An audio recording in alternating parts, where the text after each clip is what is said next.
ఇక తులారాశి చిత్తా నక్షత్రం 3-4 పాదాలు, స్వాతి నక్షత్రంలో 1, 2, 3, 4 పాదాలు, విశాఖ నక్షత్రంలో 1, 2, 3 పాదాల్లో జన్మించినటువంటి జాతకులు తులారాశి జాతకులు.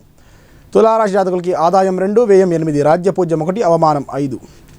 తులారాశి వారికి బృహస్పతి ఉగాది నుండి సప్తమున తామ్రమూర్తిగా, ఆ తదుపరి 1 మే 2024 నుంచి సంవత్సరం అంతా కూడా అష్టమున లోహమూర్తిగా, శని సంవత్సర పర్యంతం పంచమున స్వర్ణమూర్తిగా, రాహుకేతులు షష్ఠ వ్యయస్థానంలందు లోహమూర్తిగా గోచరిస్తున్నారు. ఈ తులారాశి వారికి సంవత్సరం శుభ అశుభ విషముగా ఉంటుంది. అన్ని విషయాలందు అనుకూల ప్రతికూల పరిస్థితులు ఏర్పడతాయి. చాలా సందర్భాల్లో ఫలితములు సంతృప్తి ఇవ్వకుండా పోతాయి.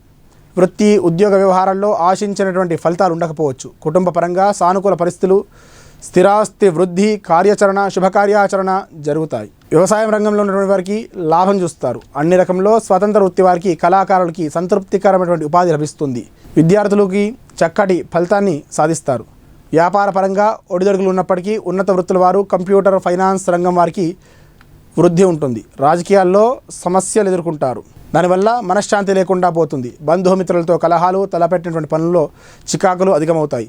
సామరస్యంగా సమస్యలు పరిష్కరించుకోవాలి. ప్రభుత్వం తరపు నుంచి ఆహ్వానాలు, కీలక పత్రాలు అందుకుంటారు. దంపతుల మధ్య సఖ్యత లోపిస్తుంది. అవగాహన లేనటువంటి విషయాలకి దూరంగా ఉండడం శ్రేయస్కరం. పట్టుదలతో శ్రమిస్తే విద్యార్థులకి ఉన్నత విద్యా అవకాశాలు లభిస్తాయి. అవివాహితులకి శుభయోగంగా ఉచ్చరిస్తుంది. ఈ రాశి జాతకుల ఉద్యోగస్తుల సమర్థత మరొకరికి కలిసి వస్తుంది. అది కాస్త వీరికి అధికారుల నుంచి వేధింపులకి, స్థానచలనానికి కారణమవుతుంది. కాబట్టి చేసేటువంటి వృత్తుల్లో చేసేటువంటి ప్రతి కార్యం చాలా జాగ్రత్త వహిస్తూ చేస్తూ ఉండాలి. కళ, క్రీడా రంగంలో వారికి ప్రోత్సాహకరంగానే ఉంటుంది. వాహన, అగ్ని, ఇతరితర ప్రమాదాలు ఎదురేటువంటి సూచనలు కనిపిస్తున్నాయి. తరచూ దైవ కార్యాల్లో పాల్గొనాలి. దాని ద్వారా జరిగేటువంటి కీడు నుండి బయటపడగలుగుతారు.